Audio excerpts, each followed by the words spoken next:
The magic of perseverance. The J.K. Rowling story. What if the darkest moments of your life became the foundation for a story that would inspire millions? For J.K. Rowling, the magic wasn't just in her words, it was in her unbreakable spirit.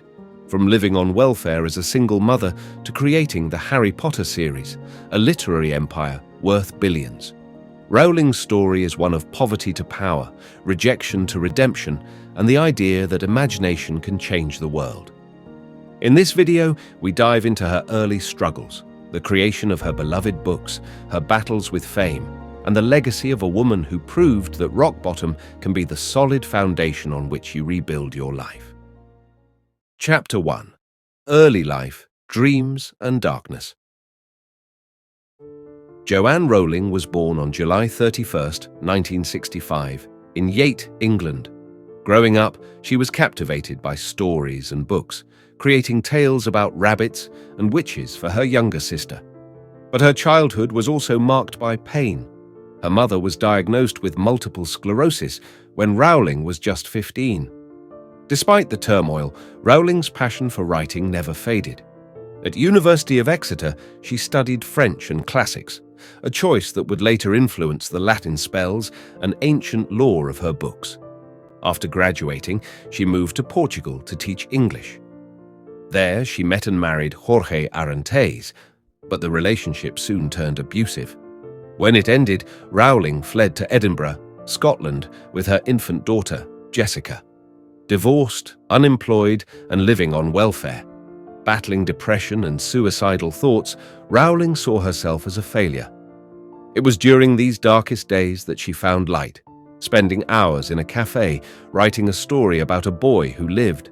As she put it, rock bottom became the solid foundation on which I rebuilt my life. Chapter 2. The Birth of Harry Potter, From Rejection to Revolution. In 1995, Rowling finished the manuscript for Harry Potter and the Philosopher's Stone, but the magic wasn't instant. 12 publishers rejected the book, deeming it too long and too complex for children. Finally, Bloomsbury took a chance, offering a modest £1,500 advance after the CEO's daughter read the first chapter and begged to know what happened next. Key moments in her rise included: 1. The Scholastic deal. In 1998, Scholastic bought US rights for $105,000, an unprecedented sum for a children's book by an unknown author. 2. Building Hogwarts.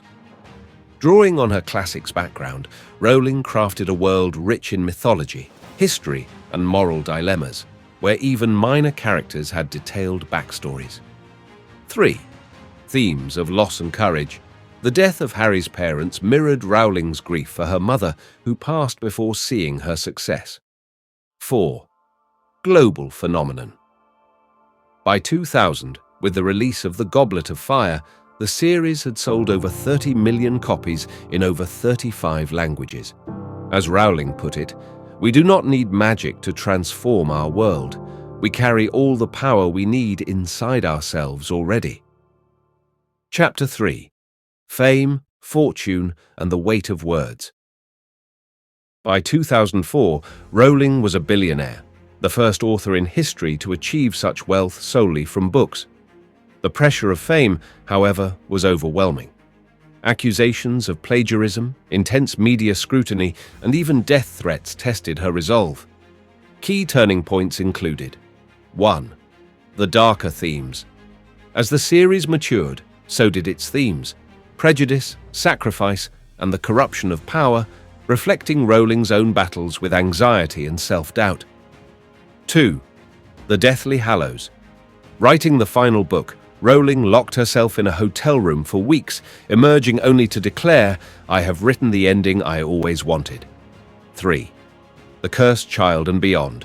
Expanding the Wizarding world with screenplays, spin-offs, and the Fantastic Beasts series, proving her storytelling had no limits. 4. Philanthropy. Donating millions to causes like multiple sclerosis research and founding Lumos, which advocates for orphan children. Her mantra was clear: it is our choices that show what we truly are, far more than our abilities. Chapter 4. Controversy and conviction. In recent years, Rowling's legacy has been tested by controversial statements on social media, sparking debates on freedom of speech, gender, and the impact of authors' words.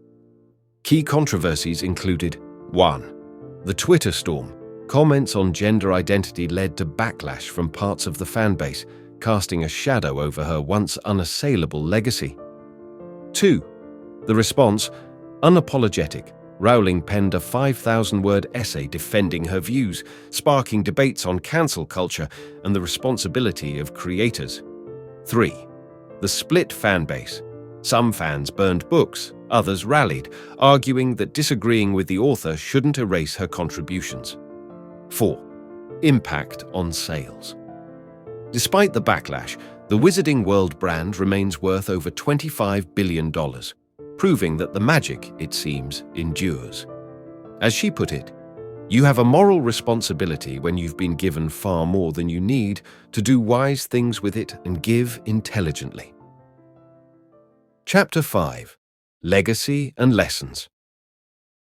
J.K. Rowling's legacy is not just about wands and wizards, it's about showing that failure is not the opposite of success, but a stepping stone to it.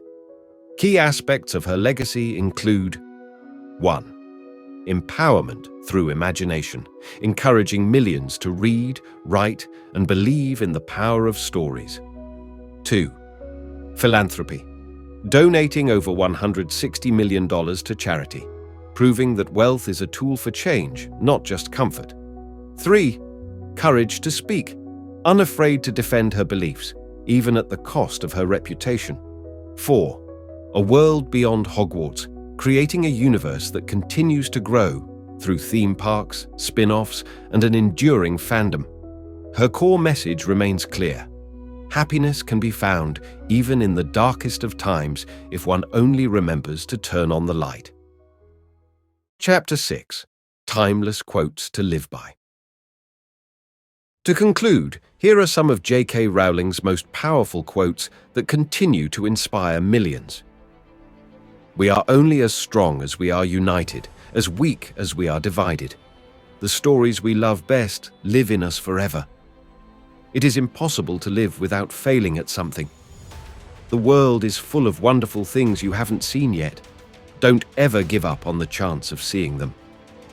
These words serve as a reminder that courage, compassion, and imagination are the true paths to magic. Thanks for watching.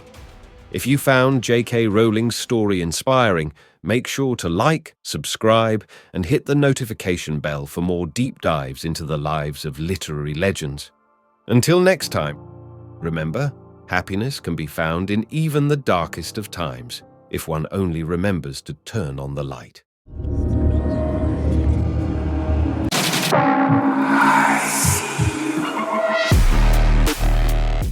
The Legacy of Dr. Maxwell Maltz, Unleashing the Power of Psycho-Cybernetics.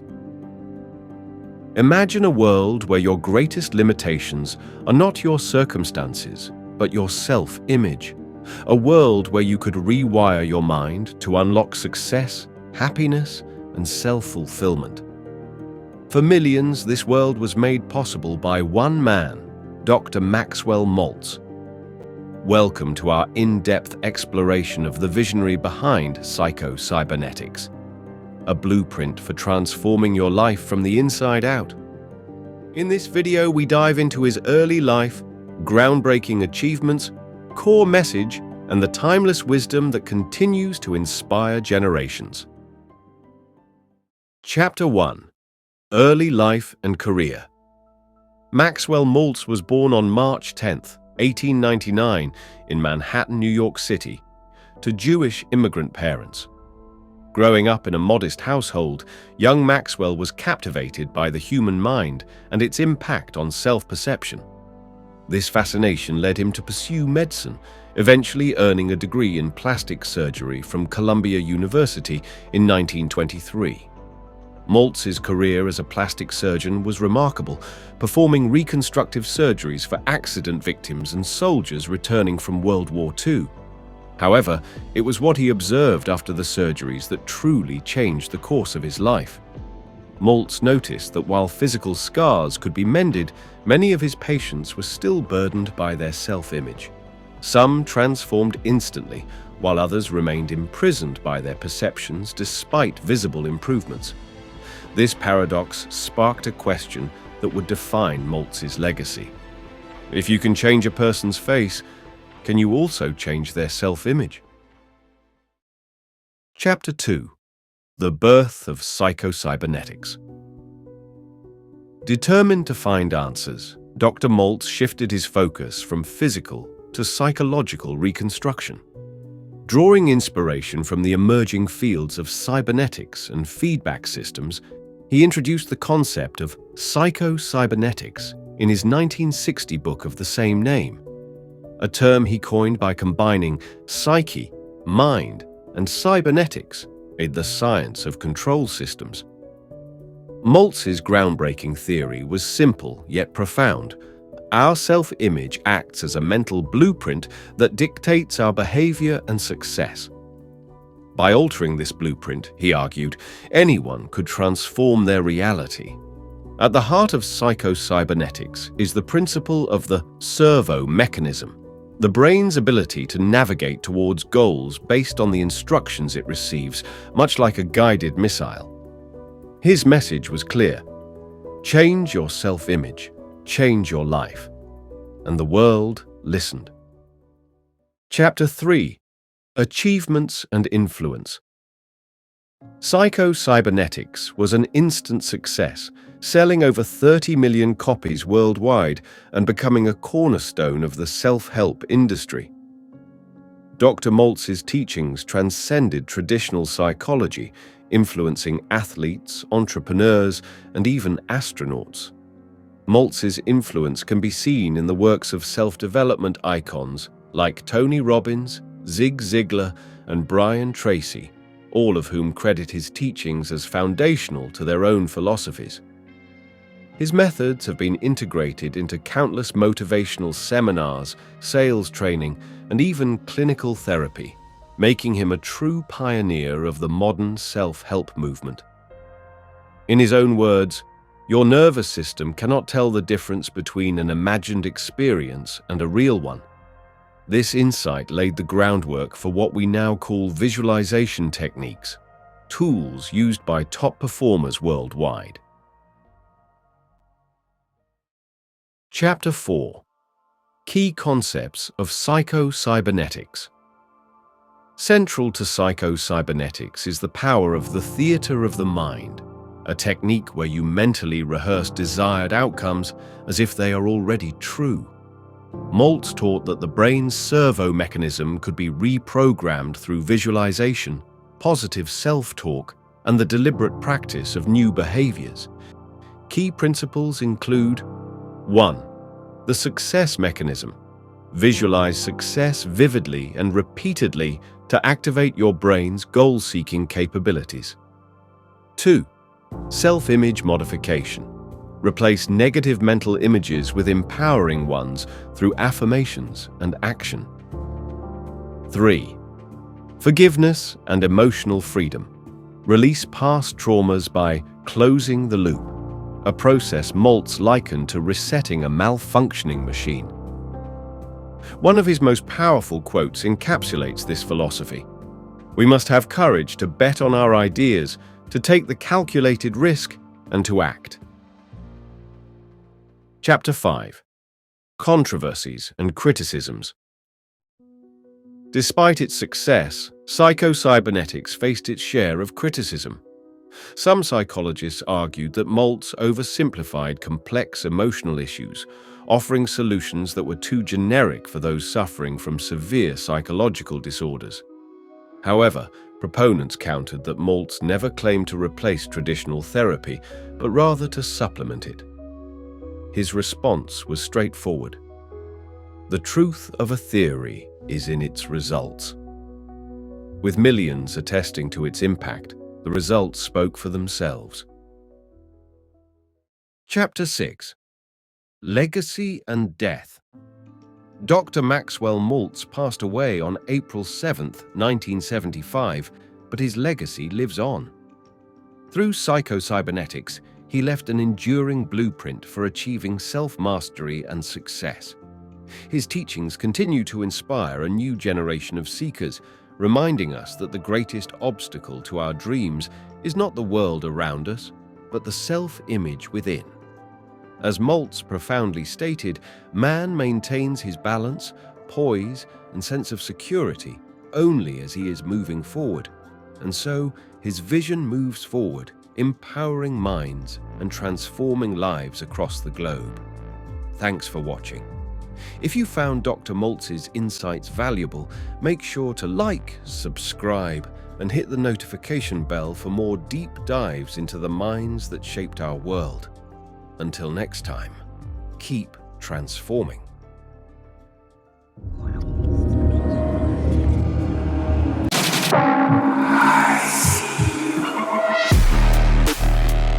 Trapped, bleeding, and alone in the wilderness, with bones shattered and death seemingly inevitable, most would have surrendered, but not Hugh Glass. His story is one of the most astonishing survival tales in American history, a tale of vengeance, grit, and the indomitable human spirit. Join us as we unravel the life of Hugh Glass, from his early years to the legendary encounter that defined him. This is the story of a man who clawed his way back from death's door, refusing to be buried by fate. Chapter 1. Early Life and Origins. Hugh Glass was born around 1783 in Pennsylvania, into a world of untamed frontiers and dangerous opportunities. Little is known about his early life, but what is certain is his fascination with the wilderness. Inspired by stories of exploration and the lucrative fur trade, Glass ventured westward, seeking fortune and adventure. By the early 19th century, Glass had become a skilled frontiersman and trapper, navigating territories controlled by Native American tribes and hostile environments. His expertise with firearms and knowledge of survival were unmatched, skills that would soon be tested in the most brutal of ways. Chapter 2. The Pirates and the Escape. One of the most fascinating but lesser-known chapters of Glass's life was his encounter with pirates. In the early 1800s, Glass was captured by notorious pirate Jean Lafitte while sailing along the Gulf of Mexico. Forced to join the pirates or face death, Glass had no choice but to comply. After months of captivity, he escaped by plunging into the sea and swimming miles to safety, a feat that would foreshadow his incredible will to survive. Glass then spent time among the Pawnee tribe, where he earned their respect and adopted parts of their culture, sharpening his survival instincts even further. Chapter 3. The Legendary Expedition of 1823. In 1823, Hugh Glass joined an expedition led by General William Henry Ashley, venturing deep into the uncharted Missouri River basin to hunt and trade furs. It was during this expedition that Glass would face the ordeal that transformed him into a legend. While scouting alone, Glass surprised a grizzly bear and her 2 cubs. The bear attacked with ferocious speed, tearing into his flesh and leaving him with a broken leg, punctured throat, and exposed ribs. Despite managing to kill the bear with the help of his companions, Glass was left barely alive. Believing his wounds to be fatal, the expedition leader offered a reward for 2 volunteers to stay and give him a proper burial. John Fitzgerald and Jim Bridger, 2 of his companions, agreed. But after a few days, fearing hostile Arikara attacks, they abandoned Glass, taking his rifle, knife, and supplies, and left him for dead. Chapter 4. The Unimaginable Journey, 200 Miles to Survival. What happened next defies belief. Driven by a burning desire for revenge, Hugh Glass refused to die. With his wounds festering and maggots crawling in his flesh, he began to crawl. Yes, crawl over 200 miles to safety. Glass set his broken leg by himself, used maggots to clean his wounds, and survived on berries, roots, and even raw bison meat. His knowledge of the land was unparalleled, allowing him to avoid hostile tribes and navigate treacherous terrains. For 6 weeks, he crawled, hobbled, and limped through what is now South Dakota and Nebraska, refusing to surrender to the darkness that clawed at his mind. One of the most chilling aspects of his survival was his encounter with a pack of wolves devouring a buffalo calf. Starving and weaponless, Glass waited until the wolves were done, then dragged himself to the carcass, eating the raw meat with bloodied hands, proof that survival is won not by strength, but by the sheer will to live. Chapter 5. The Confrontation and Forgiveness. Months later, emaciated and unrecognizable, Glass limped into Fort Kiowa. Fueled by revenge, he tracked down John Fitzgerald and Jim Bridger, the men who had betrayed him. Bridger, only a teenager at the time, begged for his life. Seeing the fear in the young man's eyes, Glass spared him. When he finally found Fitzgerald, now protected by the US Army, Glass was faced with a choice: kill him and be executed, or let go of his hatred. In the end, he chose to live. His decision to forgive became just as legendary as his survival, a testament to the strength of the human spirit. Chapter 6. Legacy and Death. Hugh Glass continued to trap and trade in the wilderness until his death in 1833, reportedly killed by the Arikara tribe during an expedition. While his life was cut short, his legacy as one of the toughest frontiersmen to ever walk the American wilderness was immortalized in books, ballads, and films, most notably in the Oscar-winning film The Revenant. His story is more than a tale of survival. It's a story of defiance, resilience, and the unbreakable will to live. As long as legends of the American frontier are told, the name Hugh Glass will endure. Proof that even in the darkest of moments, the human spirit can refuse to die. Thanks for watching. If you were inspired by the legend of Hugh Glass, make sure to like, subscribe, and hit the notification bell for more incredible tales of survival and courage. Until next time, stay strong.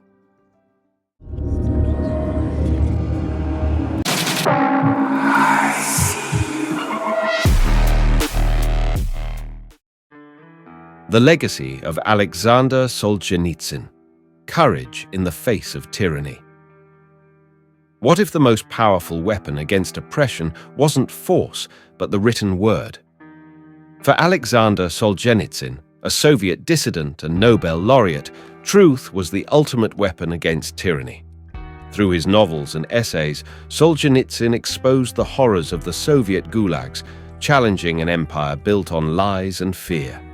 From surviving the labor camps to winning the Nobel Prize for Literature, his courage and uncompromising voice continue to inspire the fight for freedom and human dignity. In this video, we explore his early life, literary masterpieces, core philosophies, and the legacy of a man who proved that one word of truth shall outweigh the whole world. This is the story of Alexander Solzhenitsyn. Chapter 1. Early Life and the Roots of Dissent. Alexander Isayevich Solzhenitsyn was born on December 11, 1918, in Kislovodsk, Russia, to a Cossack family impoverished by the Russian Revolution. Raised by his mother after his father's death, young Solzhenitsyn showed an early passion for literature and history. He studied mathematics and physics at Rostov State University, but his heart remained with writing. As World War II erupted, Solzhenitsyn joined the Soviet Army, serving as an artillery officer and earning commendations for bravery. However, his growing disillusionment with Stalin's regime led him to express his criticisms privately in letters to a friend. In 1945, these letters were intercepted, and Solzhenitsyn was arrested by Soviet authorities for anti-Soviet propaganda. Sentenced to 8 years in a labor camp, he was plunged into the darkness of the Gulag system, a darkness that would later define his life's work. Chapter 2. Surviving the Gulag, a testament to the human spirit. For 8 brutal years, Solzhenitsyn was held in a series of labor camps and special prisons, enduring starvation, forced labor, and the psychological terror of Stalin's Gulag system. Yet, amid the oppression, he discovered a profound spiritual awakening. Stripped of freedom, comfort, and dignity, he found strength in faith and the conviction that suffering could serve a higher purpose. Secretly writing in tiny handwriting on scraps of paper, he risked execution to preserve the truth of what he witnessed. Released in 1953 and exiled to Kazakhstan, Solzhenitsyn was diagnosed with cancer, a death sentence in itself. But once again, he defied the odds, surviving both the cancer and the Gulag. It was during this period of isolation that Solzhenitsyn wrote One Day in the Life of Ivan Denisovich, a novella that would bring the horrors of the Gulag to the world's attention. Chapter 3. One Day in the Life of Ivan Denisovich, Exposing the Truth. Published in 1962 with the approval of Soviet Premier Nikita Khrushchev, One Day in the Life of Ivan Denisovich was a seismic event in Soviet literature. The novella depicted a single day in the life of an ordinary Gulag inmate, capturing the brutality, despair, and small acts of defiance that defined camp life. Key themes included: 1. Dignity in suffering, finding meaning and humanity even in the harshest conditions. 2. The banality of evil, exposing the petty bureaucrats and informants who perpetuated the Gulag system. 3. Moral resistance, emphasizing the power of integrity and faith against totalitarianism.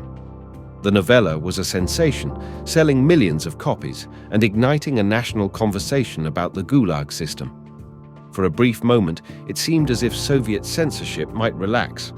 But as Solzhenitsyn's fame grew, so did the regime's hostility. By 1965, his works were banned, and KGB agents began harassing him and confiscating his manuscripts. Chapter 4. The Gulag Archipelago, a masterpiece of resistance. Undeterred by censorship, Solzhenitsyn began work on his magnum opus, The Gulag Archipelago, a monumental 3-volume exposé of the Soviet forced labor system. Written in secret and smuggled out of the Soviet Union, the book was published in the West in 1973, causing an international sensation. Drawing on hundreds of eyewitness accounts and his own experiences, Solzhenitsyn chronicled the arrest, interrogation, transportation, and enslavement of millions. His purpose was clear: to ensure that the victims of the Gulag would not be forgotten and to expose the moral bankruptcy of the Soviet regime. Key themes included: 1. The nature of evil, arguing that the line between good and evil runs through every human heart. 2. Moral responsibility, emphasizing the duty to resist tyranny, even at great personal cost. 3. Truth as liberation, asserting that only by confronting historical truth could Russia redeem itself. The book's impact was immediate and profound, leading to Solzhenitsyn's arrest, the confiscation of his manuscripts, and eventual exile from the Soviet Union in 1974. Chapter 5. Exile and Nobel Prize.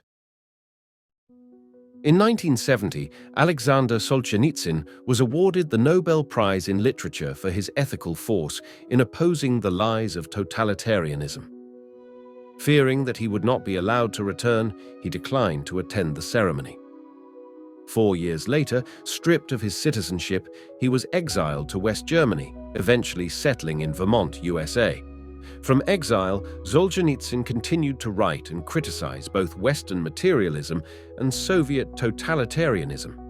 He warned that a loss of spiritual values would lead to a collapse of civilization, messages that resonated even after the fall of the Soviet Union in 1991. In 1994, Solzhenitsyn returned to Russia, welcomed as a national hero. Despite deteriorating health, he remained a powerful voice for moral and spiritual renewal until his death in 2008. Chapter 6. Legacy and Death.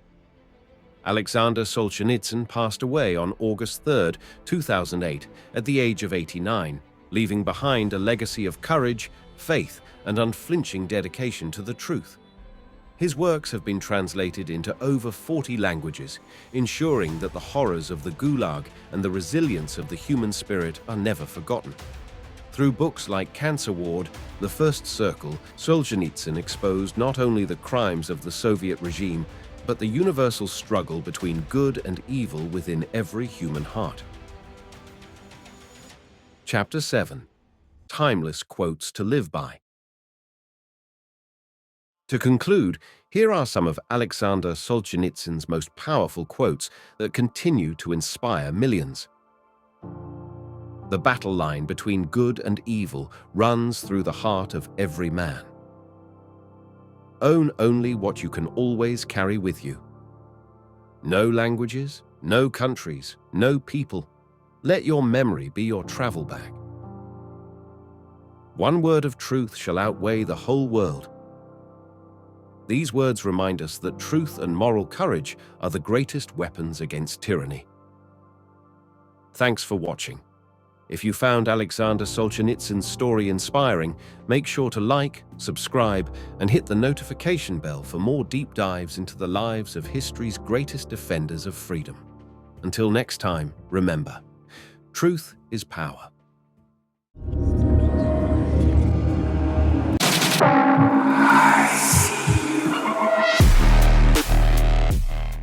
Terence McKenna, the prophet of psychedelics, exploring consciousness and the human experience. In a world dominated by materialism and rigid ideologies, one man dared to explore the uncharted territories of consciousness. A philosopher, an ethnobotanist, and a visionary, Terence McKenna's provocative ideas continue to resonate with seekers of truth and explorers of the mind. In this video, we unravel the life, theories, and legacy of the man who dared to challenge the nature of reality itself. Chapter 1. Early Life and Influences. Terence Kemp McKenna was born on November 16, 1946, in Paonia, Colorado. A curious and intellectual child, he was captivated by science fiction, philosophy, and the mysteries of the natural world. His early fascination with psychology and biology laid the groundwork for what would become a lifelong exploration into the realms of consciousness. As a teenager, McKenna discovered the works of Carl Jung, whose theories on archetypes and the collective unconscious would profoundly influence his understanding of the mind. It was this fusion of psychology, philosophy, and an innate curiosity that propelled him towards his life's work. Chapter 2. The Amazon Adventure. In 1971, Terence, along with his brother Dennis, embarked on an expedition to the Colombian Amazon. Their goal was to find the hallucinogenic HAAWK, but what they discovered instead would alter the course of Terence's life: the sacred psilocybin mushrooms. Immersing himself in the traditions of the indigenous tribes, McKenna experienced profound visions that challenged the very fabric of reality. Culture is not your friend. Culture is for other people's convenience and the convenience of various institutions, churches, companies, tax collection schemes, and what have you. Chapter 3. Theories and the Psychedelic Revolution. McKenna's insights into the nature of reality and consciousness gave birth to several groundbreaking theories. His stoned ape theory suggested that the rapid evolution of human consciousness was catalyzed by early humans consuming psilocybin mushrooms, enhancing cognitive functions like language, creativity, and self-awareness. McKenna also proposed the idea of novelty theory, predicting an acceleration of interconnectedness and complexity in human society, culminating in a point of infinite novelty, a theory he associated with the year 2012. Chapter 4. Time Wave Zero and the Eschaton.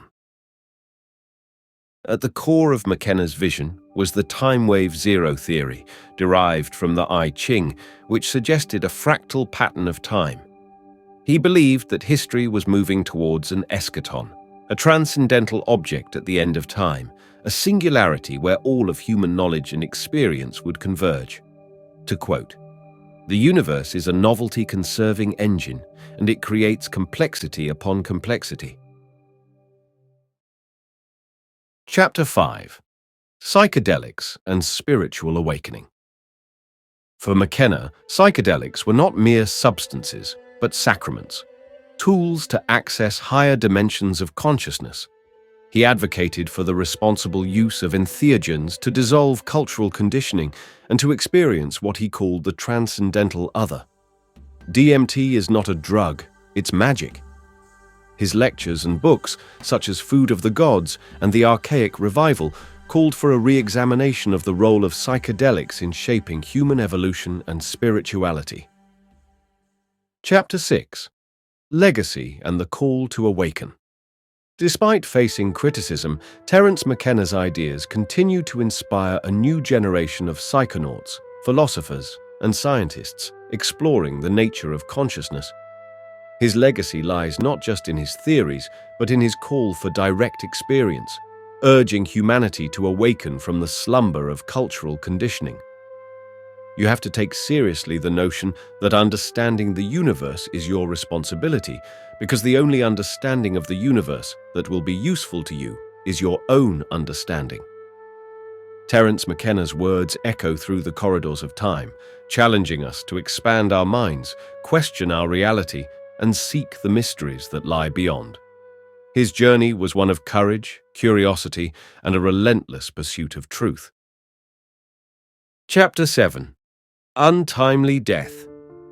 In 1999, Terence McKenna was diagnosed with a rare brain tumor, leading to his untimely passing in April 2000. But his legacy lives on.